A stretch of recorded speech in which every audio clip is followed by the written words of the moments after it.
Hello दोस्तों। तो चलिए शुरू करते हैं आज का सेशन। आज के सेशन में हम देखेंगे नेशनल सिंबल्स ऑफ इंडिया। हमने जो स्टैटिक जी की सीरीज स्टार्ट की है ये उसका पार्ट फर्स्ट है। चलिए शुरू करते हैं। सबसे पहले देखेंगे नेशनल फ्लैग। तो हमारा नेशनल फ्लैग जो है वो ट्राई कलर फ्लैग है, ठीक है, याद रखना है। इसमें 3 कलर्स होते हैं। एक होता है सैफरॉन, सबसे नीचे होता है कौन सा, ग्रीन, और मिडिल में कौन सा होता है, व्हाइट कलर होता है। अशोक चक्र जो है उसका कलर कौन सा है, तो उसका कलर है नेवी ब्लू, ठीक है। और ये तो नॉर्मली ये चीजें आपको पता होंगी, पर कुछ एक्स्ट्रा इन्फॉर्मेशन होंगी जो हम आपको बताएंगे। जैसे इसमें 24 स्पोक्स होते हैं, ये तो पता ही होगा, ठीक है। अब क्वेश्चन पूछा जाता है कि इसे डिजाइन किसने किया, तो ये क्वेश्चन कई बार हमें नहीं पता होता है। तो इसे डिजाइन किया पिंगाली वेंकैया ने, याद रखेंगे, पिंगाली वेंकैया, ठीक है। और इसे अडॉप्ट कब किया गया था, तो फ्लैग को अडॉप्ट किया गया कॉन्स्टिट्यूएंट असेंबली के द्वारा 22 जुलाई 1947 को, ठीक है। 22 जुलाई 1947 को अडॉप्ट किया। नेक्स्ट है हमारा नेशनल एम्बलम। तो हमारा नेशनल एम्बलम क्या है, तो हमारा नेशनल एम्बलम है लॉयन कैपिटल ऑफ अशोका, ठीक है। लॉयन कैपिटल ऑफ अशोका, इसे अशोक स्तंभ भी कहते हैं, याद रखेंगे हम। और ये हम लिया कहां से गया है, तो ये सारनाथ से लिया गया है, ठीक है। सारनाथ की हिस्टोरिकल इंपोर्टेंस क्या है, तो सारनाथ की हिस्टोरिकल इंपोर्टेंस ये है कि यहाँ पे सबसे फर्स्ट जो पहली बार क्या हुआ, जो गौतम बुद्ध ने उपदेश दिया था सबसे पहले सारनाथ में दिया था, याद रखेंगे। और इसे हमने अडॉप्ट कब किया, तो इंडिया ने इसे अडॉप्ट किया 26 जनवरी 1950 को, जिस दिन भारत क्या बना, रिपब्लिक कंट्री बना एक, याद रखेंगे। इसके नीचे क्या है, सत्यमेव जयते लिखा हुआ है देवनागरी स्क्रिप्ट में। तो ये किस जगह से लिया गया, तो ये लिया गया मुंडक उपनिषद से, जो हमारे उपनिषद है ना, तो मुंडक उपनिषद से लिया गया है, याद रखेंगे। ये क्वेश्चन बहुत बार पूछा गया है, एसएससी और लोअर एग्जाम से होते हैं, रेलवे वगैरह के। और एक क्वेश्चन और पूछा जाता है कि जो अशोक स्तंभ है इसमें कौन कौन से एनिमल्स हैं। तो देखिए आप देख सकते हैं यहाँ पे ये लॉयन है, ठीक है, और नीचे क्या है, ये हॉर्स है एक, और यहाँ पे एक साथ में बुल है। तो याद रखेंगे कौन कौन से हैं, एक घोड़ा है, एक लॉयन है और एक बुल है, याद रखेंगे। नेक्स्ट है हमारा नेशनल एंथम। तो नेशनल एंथम क्या है हमारा, तो नेशनल एंथम हमारा जन गण मन है, ठीक है। और इसे किसने कंपोज किया, तो इसे कंपोज किया है किसने, रविन्द्रनाथ टैगोर ने, याद रखेंगे, रविन्द्रनाथ टैगोर ने। और जब ये पहली बार गाया गया था तो ये किस टाइटल के साथ गाया गया था, भारत भाग्य विधाता। जब जॉर्ज पंचम भारत आए थे 1911 में, याद रखेंगे 1911 में वो भारत आए थे, तब गाया गया था ये पहली बार, ठीक है। और ये कोलकाता में कांग्रेस के सेशन में जब गाया गया था, तब आप बताना है कि उस दौरान उस सेशन को किसने प्रेसिडाइज किया था, ठीक है, उस सेशन को किसने हेड किया था, 1911 कोलकाता सेशन, ठीक है, कमेंट करके बताएंगे आप। और हमारी कॉन्स्टिट्यूएंट असेंबली ने इसे कब अपनाया, तो हमारी कॉन्स्टिट्यूएंट असेंबली ने इसे अपनाया 24 जनवरी 1950 को, याद रखेंगे 24 जनवरी 1950 को। हमारा फिर नेशनल सॉन्ग कौन सा है, तो नेशनल सॉन्ग है हमारा वंदे मातरम, याद रखेंगे, वंदे मातरम हमारा नेशनल सॉन्ग है। और ये एक संस्कृत पोएम है, कई बार पूछते हैं ये मतलब कौन सी लैंग्वेज से है, तो ये संस्कृत पोएम है। और ये लिया कहाँ से गया है, तो ये लिया गया आनंद मठ से, याद रखेंगे, आनंद मठ से लिया गया है। आनंद मठ एक नॉवल है जो किसने लिखी है, बंकिम चंद्र चटर्जी ने, बंकिम चंद्र चटर्जी ने लिखी है, याद रखेंगे। सबसे पहली बार ये गाया गया था कब, 1896 आईएनसी सेशन में, 1896 आईएनसी कोलकाता सेशन, ये भी कोलकाता सेशन में गाया था। अब आप कमेंट करके बताएंगे कि 1896 का जो सेशन था उसे किसने प्रेसिडाइज किया था, मतलब उसे किसने हेड किया था।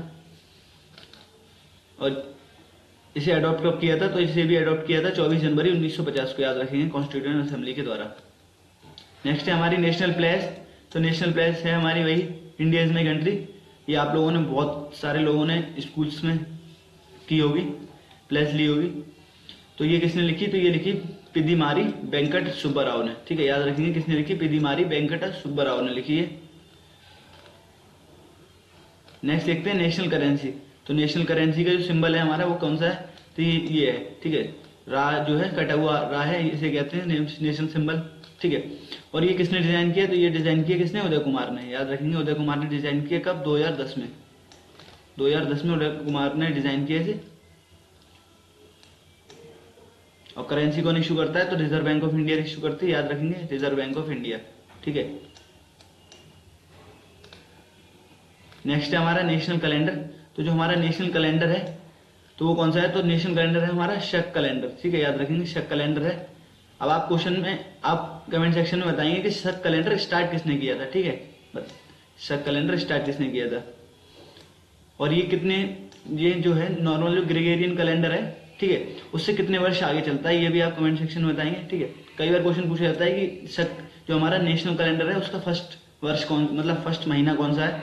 तो पहला महीना इसका जो होता है वो चैत होता है, और लास्ट महीना कौन सा है इसका, फागुन है, याद रखेंगे। पहला चैत है, लास्ट फागुन है। नेक्स्ट देखते हैं नेशनल एनिमल। तो नेशनल एनिमल कौन सा है, तो ये है हमारा बंगाल टाइगर, याद रखेंगे बंगाल टाइगर। और टाइगर का जो नेम होता है, साइंटिफिक नेम, वो क्या होता है, पैंथेरा टिग्रिस, याद रखेंगे पैंथेरा टिग्रिस इसका नाम होता है। बंगाल टाइगर है ये, ठीक है, बंगाल टाइगर कहते हैं इसे बंगाल में। नेक्स्ट है हमारा नेशनल हेरिटेज एनिमल। तो नेशनल हेरिटेज एनिमल कौन सा है हमारा, तो ये है हमारा इंडियन एलिफेंट, याद रखेंगे इंडियन एलिफेंट, ठीक है। और इसे कब बनाया गया था, तो इसे ये दर्जा मिला था 22 अक्टूबर 2010 को, याद रखेंगे 2010 को। कई बार क्वेश्चन पूछा जाता है कि प्रोजेक्ट एलिफेंट कब चलाया गया था, ठीक है। तो जो प्रोजेक्ट एलिफेंट है वो कब चलाया गया था, ये चलाया गया था 1992 को, याद रखेंगे 1992 को, ठीक है। अब आप कमेंट सेक्शन में बताएंगे कि प्रोजेक्ट टाइगर कब चलाया गया था, ठीक है।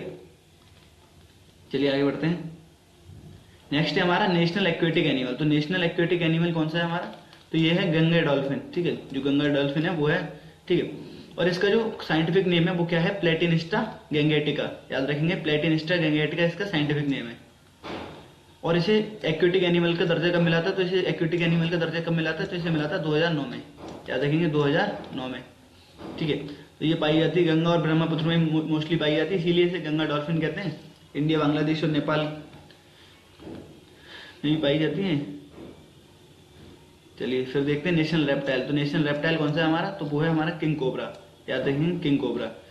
स्नेक्स जो होते हैं वो किस में आते हैं, वो रेप्टाइल्स में आते हैं, याद रखेंगे रेप्टाइल्स में आते हैं स्नेक्स। नेक्स्ट है नेशनल बर्ड। तो हमारी नेशनल बर्ड कौन सी है, तो वो है हमारी इंडियन पीकॉक, ठीक है। और इसे क्या कहते हैं, तो इसे कहते हैं पावो क्रिस्टेटस, याद रखेंगे इसका साइंटिफिक नेम है पावो क्रिस्टेटस, ठीक है। और इसे 1 फरवरी 1963 को क्या हुआ, गवर्नमेंट ऑफ इंडिया ने डिसाइड किया नेशनल बर्ड बनाने का, तो याद रखेंगे नेशनल बर्ड बनाया गया इसे 1 फरवरी 1963 को, और इसका साइंटिफिक नेम है पावो क्रिस्टेटस। नेक्स्ट है हमारा नेशनल फ्लावर। तो नेशनल फ्लावर है हमारा कौन सा, तो ये है इंडियन लोटस, याद रखेंगे इंडियन लोटस, ठीक है। इंडियन लोटस हमारा नेशनल फ्लावर है, जिसे सैक्रेड लोटस भी कहते हैं और सिंपली लोटस भी कहते हैं। तो जो इसका साइंटिफिक नेम है वो क्या है, तो इसका साइंटिफिक नेम है नेलुम्बो नूसीफेरा। क्या नाम है इसका साइंटिफिक, नेलुम्बो नूसीफेरा, याद रखना, ये क्वेश्चन पूछा जा सकता है, ठीक है। और ये नेशनल फ्लावर किसका है, इंडिया के साथ साथ वियतनाम का भी। तो कई बार क्वेश्चन पूछ सकते हैं कि भाई इंडिया के साथ साथ लोटस किस और देश का नेशनल फ्लावर है, तो ये वियतनाम का भी है, याद रखेंगे। और वियतनाम की कैपिटल क्या है, तो वियतनाम की कैपिटल है हनोई, क्या है, हनोई।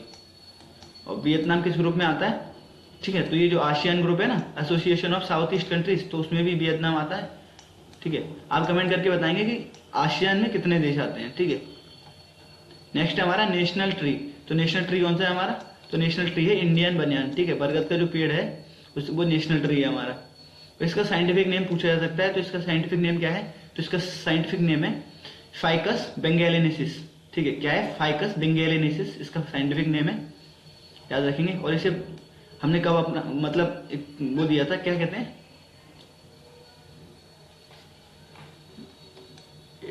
1972 में क्या हुआ कि 4 मेंबर्स जो नामधारी कम्युनिटी के बनियान ट्री से वो हो गए। तो इस चक्कर में क्या है, इसे माइथिक मिथ हो गया है क्रिएट, मतलब एक तरीके से मिस्टेरिकल टाइप से वो है ये। इसके बारे में काफी मिथ्स होते हैं कि मतलब इस पे क्या रहते हैं, पोस्ट वगैरह रहते हैं, याद रखेंगे। नेक्स्ट है हमारा नेशनल फ्रूट।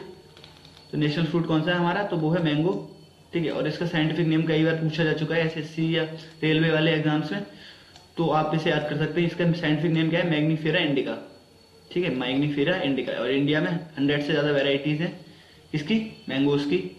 और मैंगो को हम कहते क्या है, तो मैंगो कहते हैं किंग ऑफ फ्रूट्स, याद रखेंगे किंग ऑफ फ्रूट्स किसे कहते हैं, मैंगो कहते हैं, फलों का राजा, ये तो आपको पता ही होगा, नॉर्मल है। नेक्स्ट है हमारी नेशनल रिवर। तो जो नेशनल रिवर है तो वो कौन सी हमारी, तो ये है गंगा है, याद रखेंगे। और भारत की सबसे लंबी नदी जो भारत में भारत से ही निकलती है वो है गंगा। ऐसे कई बार क्वेश्चन पूछा जाता है भारत की सबसे लंबी नदी, तो वो है ब्रह्मपुत्र, लेकिन सबसे लंबी नदी जो भारत से ही निकलती है वो है गंगा। तो इसकी लंबाई कितनी है भारत में, तो ये है 2525 किलोमीटर, याद रखेंगे 2525 किलोमीटर, 2525 किलोमीटर है। ठीक है। एक क्वेश्चन पूछा जाता है कई बार कि गंगा के पानी में कौन सा बैक्टीरिया होता है जिसके कारण गंगा का पानी जो होता है वो कभी खराब नहीं होता है। ठीक है, आप उसे कभी भी पी सकते हैं। तो इसका कमेंट सेक्शन में आप आंसर बताएंगे। ठीक है, अगर आपको नहीं बताओ तो मैं इसे कमेंट सेक्शन में पिन कर दूंगा, पर आप कोशिश करेंगे। Thank you guys, I hope you like the video. Like, share and subscribe our session.